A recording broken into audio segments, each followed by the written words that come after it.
we are here. And we're gonna ignore the sound of the cardinals deciding to go crazy outside. Trust me, they do it every morning. It's how I wake up every morning. It's great. It's not great. It's not great. This is gonna be a long one, and I know it, and I'm sorry. There's probably most definitely gonna be water breaks in the middle. But that's fine, because that way it will be easier to export this. So that's fine. This is the March-April wrap-up. And I know I said in January-February wrap-up that I was only going to do bi-monthly wrap-ups, do 2 months in each wrap-up, so it's less work, blah, blah, blah. Nope. After this month, they're going to be monthly, and there's a reason, which is TBRs. I never thought I was going to do TBRs on this channel, but I've recently had to start like doing them, like I draw them on a whiteboard and whatnot, because of all the book clubs and readathons, and then also all the reading vlogs I do.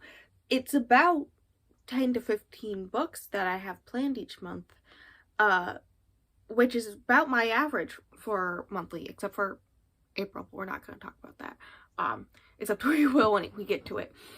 So because of that, I decided on sprints, some people helped me decide that TBRs should be a thing I should film. If I'm already making, like, writing down a TBR, I might as well film me talking about the TBR for like 15 minutes, make a quick little video.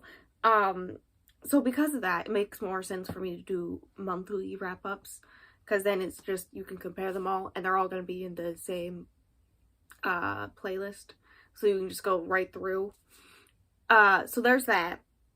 And then the other thing is that this is not going to be chronological, like it was in January, February, and that's because a lot of these books, like a few of them I want to compare to other ones, because they're similar writing styles or something, but I liked one and I DNF'd another.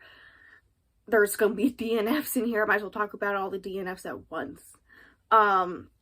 And also, like, there's me reading 2 books of the same series, but in different months type thing going on, and also reading vlogs.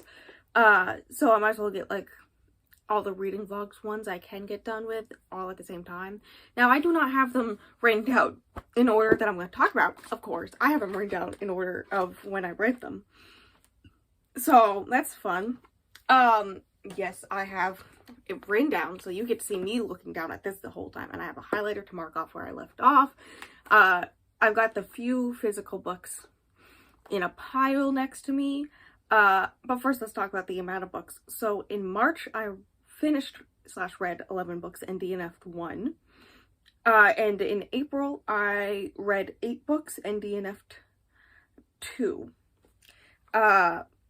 Of course, as per usual, most of these are ebooks, and then a few audiobooks, because it's just how I get my books from Libby or Scribd or Kindle Unlimited, because I did get Kindle Unlimited for a bit here. Most of the physical ones are for vlogs, because themed vlogs usually happen because I'm trying to get through books on my physical TBR, and those happen to be the ones that I physically read. But we are going to talk about the DNFs first. The first one was a book club pick in March, which was Ace of Spades. I only got through 4% of the audiobook. This is a soft DNF. I will get to the point of reading it. I'm going to talk with this highlighter so much. I hope you're prepared, okay? I also hope you're prepared for how long this is going to be. I'm not prepared for how long it's going to take to edit it. But it's fine. It's fine. I did get through 4%.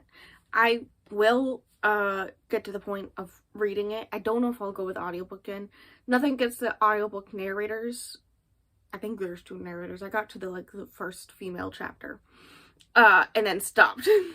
And there's a reason. That is that I heard, 1, from people who read it, and 2, from Storygraph. Thank you, Storygraph, for having a page that tells you, like, the triggers in a book, because I heard there is forced outing, like someone outing someone in this book. I did not want to listen through someone go through that experience, or someone do that to someone due to personal experiences with that. So, also I was not in a great mental space to deal with that. So one day I will probably be at a better mental space and I can handle it, and I will finish it or reread it, because I'm only at the 4%. I'm gonna have to start from the beginning if I do reread it, but I will read it one day. The other DNF, so I'm gonna start for the 2 DNFs in April with the one that's for a reading vlog. All the reading vlogs I talk about are going to be in the description, because this time, hear me out, I finished the reading vlogs before I started the filming for this. But one of them is part of a reading vlog, and the other one is very similar to the other book I want to talk about, like, in detail. And so it's just easier to talk about these two and then talk about that one. The first one, or the second one technically, that I DNF'd in April, which was, I think, like one of the last books I read. I got to page 103, I believe, of the Selection by Kiera Cass. It was not my speed. I was not having a good time. I've been working on trying to do better about DNFing books, and from what I understood from people who I was talking to, it was not worth my time to try to get through it. Also, the audiobook was absolutely horrendous, God. But I was attempting to read it for my Monochromatic Blue reading vlog. That makes sense, I swear, in the intro to that. I hope it makes sense in the intro to that, but who knows. But it was not worth it. Also, it gave me very much a mix of the Hunger Games and Matched. Here's the thing, I loved the Hunger Games, absolutely despised Matched. And it was giving me more Matched vibes, especially with the writing style, and that was my main problem. Which is a shame, because I have read Kiera Cass before, and I did like her writing style. I think my main problem with that one was the writing style, in all honesty, but I did enjoy that one. But I think that's because that was a standalone, so I, like, didn't feel like I had to go through a whole entire series, like 5-6 book series, and then also, it was also a good narrator for the audiobook, and also I enjoyed the story more on that one. So, Selection was not a DNF for that one, and then the other DNF was, of course, book club, the same book club that Ace of Spades was, and that was The Betrayals at 108 pages. I tried so hard, trust me, I was trying so hard. There is a 999 word review on Goodreads if you really want to, like, get into the nitty details on why I don't like this book. But this is the one that I got compared to another one, because there's another one that has a similar writing style, which is weird because I thought the writing style was my main problem with this one. But I enjoyed that one for the reading vlog. So, but The Betrayals, I got to 108 pages, I'm pretty sure. And at around chapter 2 or 3, I picked up the audiobook from Scribd. I got Scribd for free for the month, just so I could pick up the audiobook, so that I could get through it. And it did not help me at all. I just did not want to pick up the book. I was not having a good time. And as I've already mentioned, I've been trying to do better at DNFing books when I'm not having a good time. There was no way it was going to be more than a 2-star. Especially since the part of the mystery that I could have guessed, like, there's the other part that at where I ended, there's no way I could have guessed that, but the part that I could have, I 100% guessed. I did look up spoilers and whatnot afterwards, and so there was nothing in the mystery for me, and then the romance, it could not have done it for me. I already knew that, so there was nothing in the book for me plot-wise for me to enjoy. So it was just me dragging my feet trying to read it, and I just couldn't do it, especially since I was already going through a reading slump. This is why April was a low amount of books. Reading slump, I blame COVID. I got COVID. It was not a good time. I think this was around the time that I was trying to read The Deep at the same time, and I was just dying in bed. So instead I took like 5 days to read The Deep, which is like a 120-page book, but that's a future book we're talking about here. But The Betrayals was not it for me. And I'm gonna talk more about it when I talk about Things in Jars. Part of the Blue reading vlog again. This one, listen, the only word I can think of to describe the writing style in this book and the betrayals is uncanny. That's the only word I can think of. But in this one, the plot and the atmosphere and the general universe of this one, I enjoyed much more. That one, I did not. The betrayals was much more, it was between a romance and a mystery, and the mystery I guessed in 100 pages, and the romance I couldn't get into because, one, the part that I guessed for the mystery, but two, the things that he says and thinks about women in general, and then her in specifics, because she basically has this dream job, and so how dare she do all that, like, she's just a woman. I can't be here for that relationship, knowing his thoughts about her because she's a woman that has this dream job. How dare she? It's not, no, I'm good. This one, also uncanny, so uncanny. There was one point where a guy was thinking about, I know the exact page now, page 53, where he was attracted to the main character, and he in his head described her or compared to her to pudding. It was so weird. Also, the mystery, not really a mystery, because we very early on figure out who kidnaps the little girl.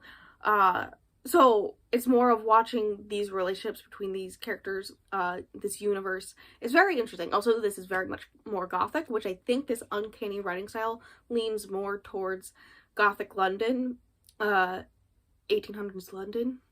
I do not know the time or like the year, the location, anything about the betrayals. I'm so confused by that book. I do not know anything about that book, and I looked up spoilers. I read this whole entire book. I know what happens. It's so weird. I cannot recommend it to anyone, but the atmosphere, location, setting, the characters themselves, and the actual story lent more into the uncanny writing style. Meanwhile, the betrayals, the uncanny writing style just made it not enjoyable. Like, nothing, it was doing nothing for me at all. This one at least did something for me. Also, there was a ghost romance. And we really got to talk about that ghost romance, because I am way into it, and I wish they had ended up together. I mean, I know why they didn't and whatnot, and it was very sad at the ending, but still, the ghost romance, it was very important to me, okay? Let's hope all that rambling about the comparison of those two books makes sense. Now, I'm gonna go through the rest of the books that were in the blue reading vlog. So all these were done in April. The first one being the other physical book, which was The Love Hypothesis. I get why people find the main character annoying, but she was annoying to me. Also, I really thought it was going to be Fade to Dark when it came to the steamy scenes, and then it was not, and I was very happy with that. This was beautiful. I had a few problems here and there. The friendship in the beginning, not my favorite, but it does end up being really good. I do like it. You gotta watch the reading vlog to get my to get my reading. God, apparently we're gonna have to do water break earlier than expected. Excuse me as I cross books off. So the other two books for the blue reading vlog were The Last Time I Lied by Riley Sager. If I would have guessed any book I would have DNF'd in that vlog, it would have been this one. I had read a Riley Sager before, and from my understanding, despite the fact that this one is generally the favorite, this one and Final Girls, I think is what the red one is, this one was not my favorite. And from what I understand, everyone had said that he does not write the best female characters. And it was on the fence with Home Before Dark, where I could see that. This one, 100% there. Girl should have just run as soon as the security camera thing came up. Also, the fact that it was hypersexualized, like 14 to 16-year-old girls written by this middle-aged white guy. No, thank you. No, thank you. Also, the mystery, I did go through it. I did finish it. Mostly because, one, I was reading it really, really fast. I think it's just because I didn't care, but I was reading it really, really fast. And also, every review that I read from people who also didn't enjoy it said that the ending was enjoyable. The end of the mystery was worth it, blah, blah, blah. Was not it for me. I did not care at all. I was just like, who cares? So, it wasn't my favorite. I'll go with that. I will pick up other Riley Sagers. I don't know why I was gonna say I don't know if I'll pick up his other ones. I will definitely pick up the 2 colored ones. I don't know about the one where it's like a road trip with a girl who suspects the guy who's in the car with her, who's giving her a ride, is the campus serial killer. Like, if you think this guy is campus serial killer, don't get in a car with him willingly. Hear me out. But Final Girls Unlock Every Door are planned video vlog books, so I will finish, or will read those 2, and then what is it, the Cross the Lake or something like that, the next one, or the newest one coming out, and I will get to that one maybe. I'll see what people think about that one before I get to it. And then the other one was The Time Machine by H.G. Wells. Yes, a classic. I'm trying to read 12 classics and 12 nonfiction books this year, and I am behind on classics. I think I'm on par or on schedule with nonfiction. We are very proud of that. This one was really short. Also, because it's really old, it is public domain, so you can find audiobooks easy peasy lemon squeezy on YouTube. Do recommend it. I'm not gonna say the thing that happens because it was very weird. I was not expecting it. I was having trouble with rating this one because I wasn't sure if I wanted to rate it 3 or 3.5, but I think I went with 3. I originally did do 3.5, but I went down, mostly because the N-word is said twice, Oriental is said once, and it, like, I understand the time it was written, but still, just like, no. So brought it down, half a star for that. But the story itself is very interesting. I get why this is like the book that made sci-fi or whatever, the father of sci-fi, whatnot, especially since I like time travel stuff. It was a time. Now we're gonna go backwards in time. And we're gonna talk about all the vlog books I read in what is that month called? March, right? Yes. And then we'll talk about the last vlog book in April afterwards. I got 3 physicals here, so excuse me. We're not going to do them in order that I read them, but this is for the alphabet reading vlog, okay? There's going to be others in this month that I do not have physical, so we'll go through those in a second. The first one is You Will Get Through This by Daniel Howell. This is a nonfiction self-help type thing. My best friend, who is not much of a reader, pre-ordered it when she heard this was going to be a thing. We both watched Daniel when we were younger. I say when we were younger because he never uploads now. It's fine. I understand why. I did rewatch his coming out video shortly after reading this because it does mention it a few times. This was pretty good. I did enjoy it. It's split up into 3 parts, like the absolutely need now, the work on presently, and the to work on in the future long-term type stuff. And the first 2 parts I really enjoyed. It was a good mix of actual important knowledge and scientific stuff and tips and tricks mixed with jokes and his like certain brand of comedy, which I love, and experiences that he went through that like break it up. The third part was a lot less of Daniel coming through and a lot more of the science stuff coming through, which is fine. It is a self-help book technically, but it just made that part slower to read.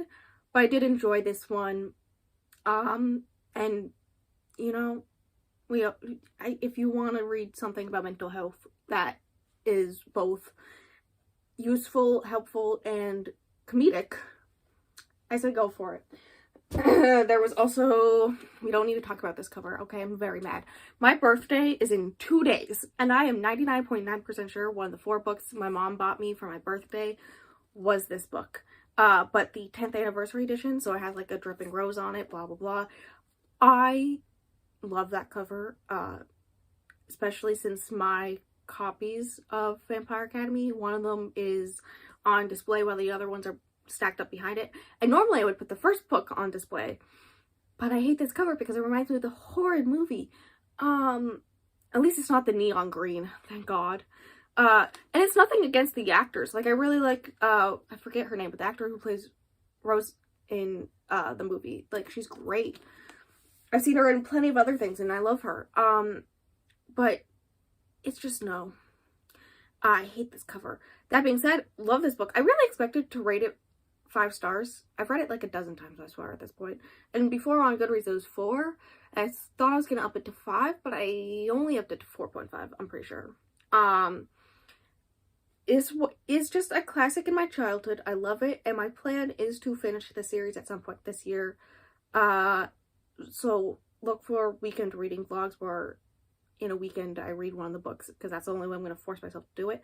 Because I have gotten all the way through book 3 before in this series, but not past it, because I get sadness. It depresses me. This is a very dark book, which you're not expecting. This one's less dark than the others, but boy, is it dark. But I love it. This is my early 2010s classic YA fantasy romance read. Like every teenage girl had one, and this was mine. And I love it. It still stands up. Not problematic. Still stands up. Still recommend it. Well, I don't really recommend it, because now if you're going to read it for the first time, don't do it. But if you just want to reread it, I say go for it, because it stands up, okay? It stands up. And then there was These Violent Delights. I did not love this one as much as I expected, which is upsetting. I am going to read the sequel. I don't know if I'll buy it. In fact, I'm contemplating putting this on my unhaul pile. And it's mostly because this is a chunky boy. Like, this is long. I was lucky to find an audiobook copy to listen to at the same time. Because the mystery I didn't care about. The atmosphere I did enjoy. The writing style I enjoyed. But the mystery I don't care about, and that was 99% of the plot. The only time we got something different was the romance stuff. And I did like the romance part, which I hope is more in the second book. Okay, also I swear if they queer baited us in this book. Chloe, I swear. I follow her on TikTok, so I don't think so. She very much seems like the type who would not do that to us, but seriously. Woman, please don't do it to me. But yeah, the romance I did enjoy, except it just took so long to get there for it to just leave off at a horrible point, and it's too long, in my opinion. But I do recommend. It was pretty good. Alright, now we gotta pull up this bad boy again, so I can look at which ones, were ebook copies or audiobooks. I think all these are ebooks. I may have co-listened at the same time, but we don't know. Let me cross off these ones. There we go. So in between These Violent Delights and Vampire Academy was on Honeymooners.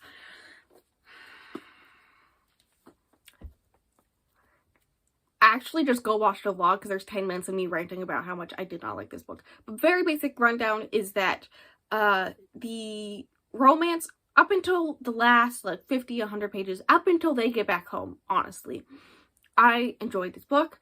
The romance was good. The miscommunication that I was scared of the whole time, which was the whole entire reason why she didn't like him, and it was an enemies to lovers, does make sense. I'll give Christina Lauren that. I think it's Christina Lauren. Okay, you know what? I forgot an A, but that was close. But I have trust issues. You can't do this to me in the end, okay? No, they do not belong together. I understand that it was his brother, and he believes his brother, but, like, she has straight up evidence, and you'll tell her no. Like, yeah, I mean, her sister also, like, there's no evidence that your twin sister would lie to you about this stuff, and yet you believe your boyfriend first, or husband, I guess, first. No. But she does end up looking into it and apologizes and all this stuff. Also, the fact that her whole entire family helped him get her back in the end in her place of work. She already lost a previous job because of this man's, okay? No.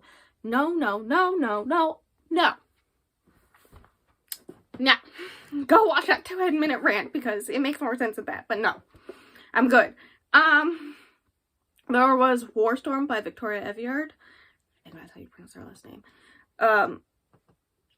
That, I just have Broken Throne, and I am planning to read that later on this month, so exciting. it was okay.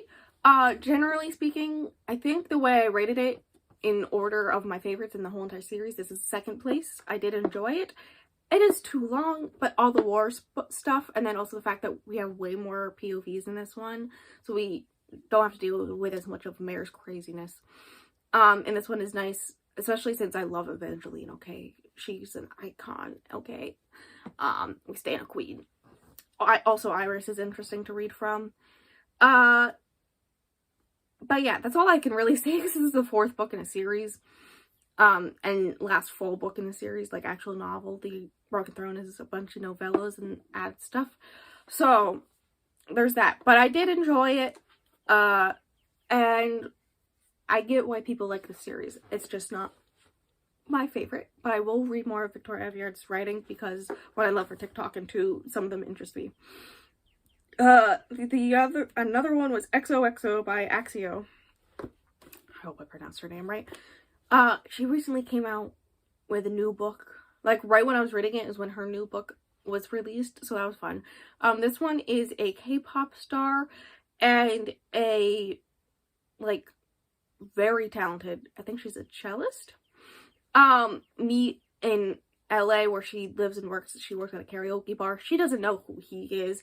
A lot of the, I dropped the highlighter. Everyone ignore that. A lot of the stuff where, like, people come up to him before she knows that he is a star, because she doesn't watch K-pop, is, like, really funny when people come up and, they're like, oh my god, do I know you? And he just assumes that they're talking about him, so he's like, oh shit. And then they're talking about her, and like how she played really well at this consortium or something, and it's beautiful. The mother-daughter relationship was very intriguing. I really enjoyed that. I don't think I mentioned that in the vlog, but I really loved that, and I think it was really important, especially with the stuff with the grandmother. The romantic relationship itself was fine. Like, I don't have any problems against it. It was okay.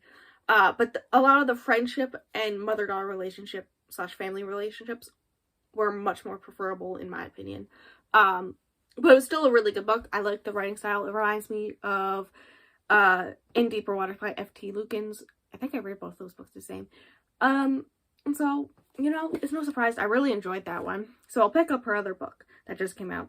And then there was Zodiac Academy: The Awakening. Technically, I did finish this on April 1st, but it's fine. It's fine. I think, well, we made a joke about it on my reading sprints at some point recently. And I think, because it says a bully romance, I was going into it knowing it was bully romance. I can enjoy bully romance. I just gotta have good reasoning. No good reasoning in this one. Also, this was not bully. This was attempted murder romance. Okay, thank you very much. The fact that they straight up almost murder one of them in the end, you can't tell me otherwise. Though, I think his name's Orion, the teacher.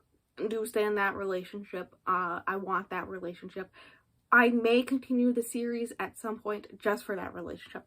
Also, for them to get to their full power and just fudge up all these alpha a-holes, you know, Carson City joke. But, like, I don't know. It was not my thing. I did slowly get to enjoy it more as I went along, but it was just not a good time, for the most part. And that's that. That's all I really can say about Zodiac Academy. Okay. I will pause this recording and take a water break while I highlight off the ones that I just listed off. And then we'll do the last vlog book, or book from a vlog, which was in April. And then we'll go into all the other books that I read. We are back. I just put back all those physical books. So there's just these 3 left.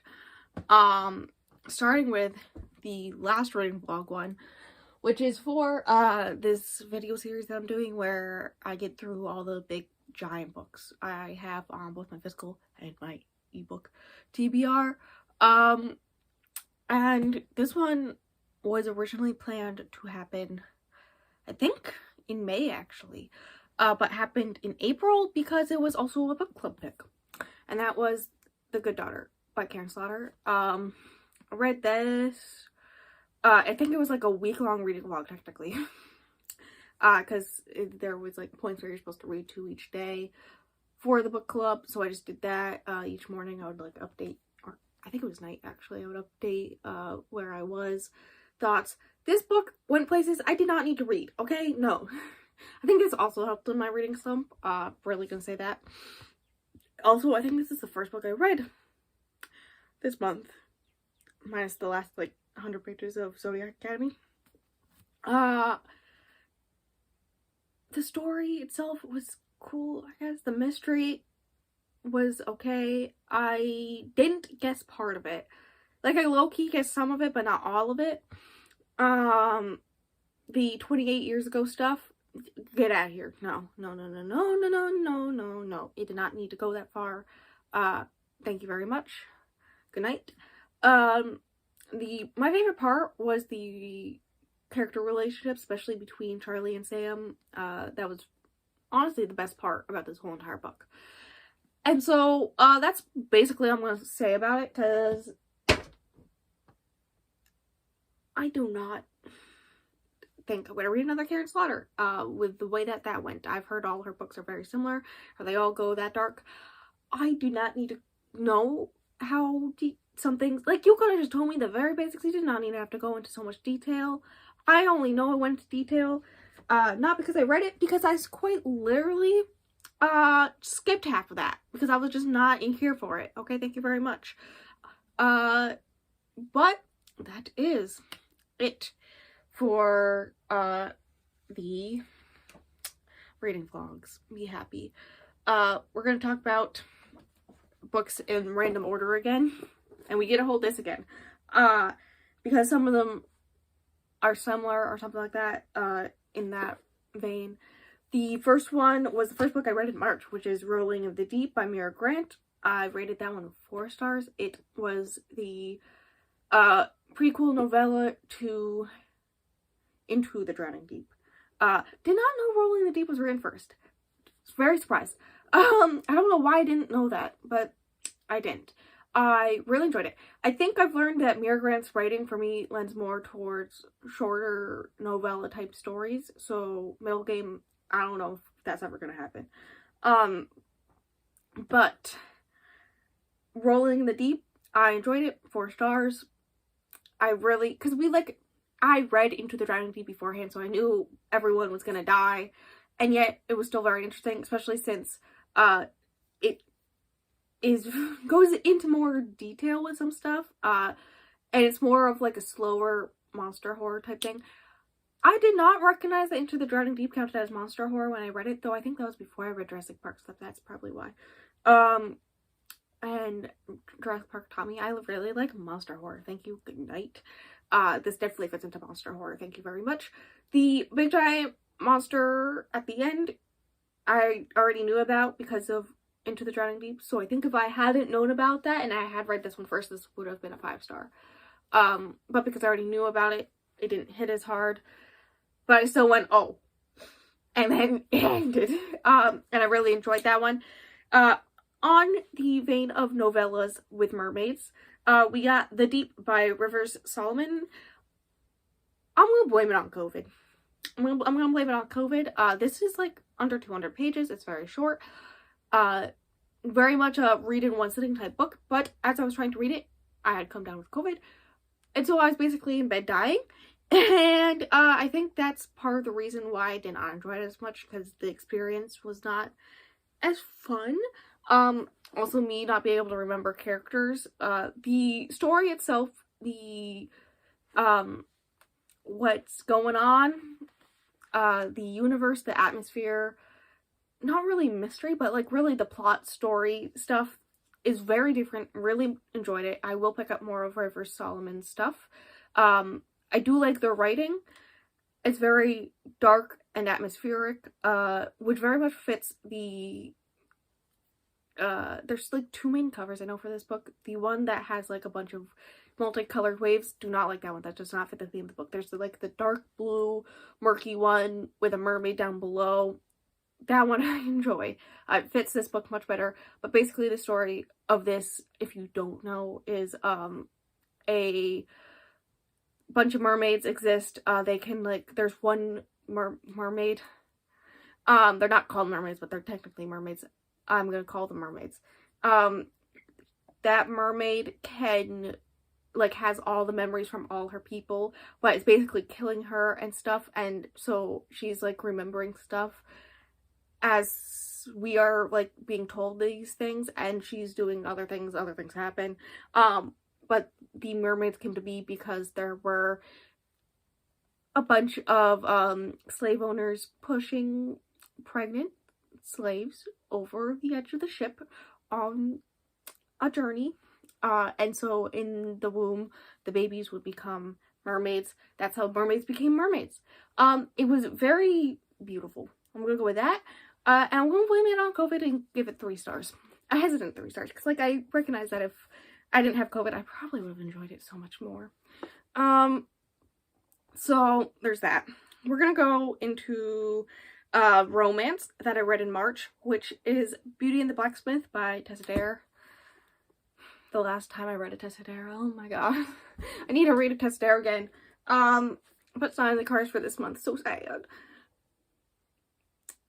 This is a novella between one of the siblings of the main character in book 2, which is my favorite.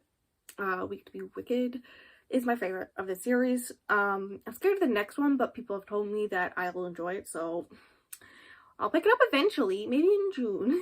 We'll see. I have a lot of big books planned for June, so maybe a fast romance will help. But this is a quick novella about one of the siblings and her relationship with the blacksmith in town. It's cute, it's adorable. It didn't give me enough to really enjoy, but I was not expecting it to be that much, being as it is a novella, in between novella. I think my main complaint about this is how the 2 out of 3 of the sisters in this family get full-length novels, and this one gets a novella. Weird, but I've rated it 4 stars. And then in March, I also read A Mother's Reckoning by Sue Klebold. This is the mother of one of the perpetrators of the Columbine, I think that's how you pronounce that, school shooting. Her son was one of the shooters. And so basically it's a mix of her experience going through everything that happened. We need to fight the, I was expecting the need to fight the media portrayal of their family and just how they handled talking to this family and all that fun stuff. I was expecting that, but still, it happened. I needed it. Okay, thank you very much. But basically, her experiences with him as, like, raising her son when she was growing up, everything that happened that day, and afterwards, all that jazz. But also a mix of that with mothering tips on, like, how to recognize these things, how we have to recognize mental illness in people, because when this happened, mental illness was not really a thing that was talked about and all this stuff. And I rated it 3 stars. I get it. It just wasn't my thing, especially the mothering stuff. I don't know how to. I haven't experienced that, so I don't know anything about that. Which goes into the next book, actually. But I enjoyed it, and I do think it's an important topic to talk about. But I don't know. And then going into another book, which is the last book I read in April, hilariously, was Little Fires Everywhere, which I also rated 3 stars. They both have a similar problem with, I don't know, motherhood. So I'm reading about motherhood, where a book is mostly about motherhood. Not gonna be my speed, okay? I understand why people really love Little Fires Everywhere. It is, in theory, a great book. I did enjoy the writing, and the friend relationships, the relationship between Mia and Pearl, great. Basically any relationship with Mia, I enjoyed. I think Mia's my favorite character but I think when we got those like 2 chapters of Mia's childhood / past, I was like, okay, this is just me, okay? Though there was this hilarious part where they were complaining about how gas prices were $1. Okay, people, I see how it is. But basically, the writing style and the relationships I enjoyed, characters I sometimes enjoyed the writing of, but mostly it was just atmosphere and plot. I was not the biggest fan of. Plot stuff I couldn't be really a big fan of because I don't really understand it, so it never really was my thing. I'm gonna compare this to another book, which is Where the Crawdads Sing, because both of these have court scenes in them. For very different things. This one is about a baby being adopted and how when the mother gave it up, she's like a Chinese immigrant, she does not speak barely any English, she does not understand how the court, all this stuff works. She had postpartum depression, so when she finally realizes what happened, she wants to take her baby back, but they won't give her baby. There's like a bunch of stuff going on with that, and so there's like a court case in deciding who gets the baby. And that was like the part I was most interested in, surprisingly, because I really wanted to know who got the baby. That's why I picked it back up, despite really contemplating DNFing it for a bit. And in Where the Crawdads Sing, which I read in either January or February, that one took so long to read as well. That one, the court case was a murder case, and I was not interested in that one. Hear me out. There's a reason why I am comparing the two, and that is because they are very similar in not really writing style, but like the way that the court cases were done are very similar. I thought I would not like court scene books or anything like that because of Where the Crawdads Sing. The court scene in this book, I don't know why I'm holding this for, in this book was chaotic, and my favorite part, okay, that scene was me just in my seat freaking out. That was my favorite part in the whole entire book. Loved it. And so apparently I can like courtroom scenes. But yes, this is less of a plot and more of a character relationship type book. And yet a lot of this book had to do with motherhood, like a lot. And that's not something I enjoy reading about. So that's why it's a 3-star. Oh, my hip just popped. That did not feel good. And now we're on to the last 2 books. I don't know why I just straight up closed this. I needed to keep it open for the bookmark. Haha! Open right up to it. I'm not going to highlight anymore, so it's fine. I have both these books in physical copies. These are the first 2 books in the Mistborn trilogy, because there's a readathon that I'm taking part in, where we're reading every book in the Cosmere universe.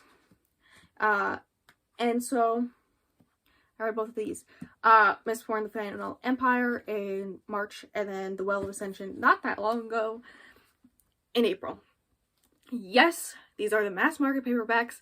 I got The Way of Kings a year or 2 ago in mass market. So 1, cheaper, 2, I just thought it'd be funny to buy them in mass market. The text is very small, the pages are very small. It does not look like this is 785 pages. Like, look at this. This does not look like it. This is like over 500 pages. They do not look like they were that length. That is because they have, as someone once described, Bible thin pages. That is fine with me. I do not care. I did start annotating the first one. Like you can see my post-it note that has like what each type of or underlining means. There you go, Dion. That's your lesson in annotating. I'm not sure if I'm gonna, like, I'll definitely go back and do it. You can see some of the coloring, I guess. Go back and do it fully next year at some point. I will go back definitely and go full on annotation style on these. I definitely think I will do that. But I was doing fine liner annotations. I was having a good time. It's a book that I enjoy more in the moment like, if I'm reading it in the moment, than if I go into it and annotate it. So when I reread it, I'll already know everything. So, one, I definitely know I'm going to want to reread them, but two, annotating them then makes more sense. So, that's why I did not finish annotating. I think I annotated, like, just the prologue on this one. That being said, this is a 4.5. I loved this. My main complaint is the romance between Elend and Vind. It was not my favorite, which is weird to say because it definitely is more my speed. The romance is definitely my type of romance, but I did not enjoy it. It was only a small part of the book though, so it's fine. I know a lot of people found Vin annoying, but I never really did. So there's that. Also, the ending. Okay. Also, a main character dies in this book, and like right before they died, I was like, I have a feeling a main character is gonna die.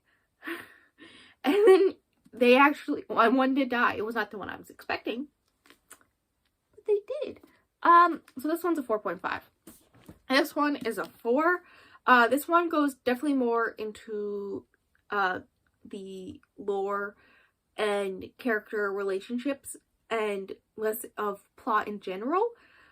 Like, this is multiple months of time in which they are basically stuck in the city, and they're basically in a siege where Elend's father is one of the armies, one of his best friends is the other army, and then there's another kingdom's king who is the other army. All three of them, and they have to fight these 3 people, but they're trying not to fight them. Like, they're trying to do a political war type thing instead of an actual war type thing. That being said, honestly, my favorite part about this is Vin straight up murdering people. So I'm not sure how the Hero of Ages is gonna go based off of how this one ended. Very intrigued. I am reading that in May, so we'll see. But there's also a lot more of Vin Elend relationship. I get they're in love, but like, show me more of them being in love. It's a lot more, like, most of it is just him thinking she's crazy but being in love with her and being like, I'll stand by her, and then everyone finding out that all the stuff that she's been talking about this whole entire 700 pages in the last 80 pages was them being like, holy shoot, everything she was saying that we all thought she was crazy for is actually right, and she's actually like a genius. Like, she knows what she's doing. So that's fun. I also think we just saw the 11th middle for the first time, so that's fun. The lore stuff was my favorite, which is no surprise because I'm really, really into the lore in this series. And so that's that. 4 stars. This one's 4.5. 4.5 for I don't know what Hero of Ages is gonna be because that one, I'm scared. Also, you can see me trying very hard not to break the spines in these. I should just give up on that because the Way of Kings already has a broken spine, and that's just from me opening up to a random page. So I've given up on that dream, especially since I'm gonna have to hold them open like that to annotate them eventually. But those are the last 2 books to talk about. March, April. Like, I just finished this one 3-4 days ago. But yeah, that is the March-April wrap-up. There's not really much else to say. Go watch my May TBR. 15 books, please help me. Spoilers, I've already finished one, so like, it's okay. I'm going to go have a fun time editing this, and hoping that it's not extremely long. Let's hope it's less than an hour, honestly. I don't think it's gonna be, but maybe, because currently this bit is only 20 minutes, and the first bit was only 30 minutes. So it may be just under an hour. We may have done it, people. We may have done it. I'm gonna blame it on the fact that I technically only finished 19 books during these 2 months, even though the last one, I think I finished like 27 or something like that. 119, I have 3 books into COVID's reading slump. Okay, let me live my life. I've tried my hardest. I was not having a good time there. But like, subscribe, check out those reading vlogs if you want to see further thoughts on any of them, especially the on Honeymooners. And I will either see you in reading sprints, which I do a few times a week. We'll see how May goes, because some other things are happening, so we'll see how May goes. But you should definitely check out the one where we go through my whole entire Goodreads TBR and just destroy it. That's happening on my birthday. This will definitely not be up before then. It may be up tomorrow, which is the 3rd. But like, I don't think so. But like, do go watch that. That's gonna be hilarious in my eyes. Go watch those hilarious reading vlogs, especially the Good Daughter one, because no one watched that one. I think the only person who's watched it is me. And my May TBR if you want to. I will see you with another wrap up later on, this month or early June. One of the two. Probably early June. But yeah, also 3 different reading vlogs planned in May, so like, keep your eyes out for those. They're coming in. I've already started one. But like, subscribe, all that fun stuff.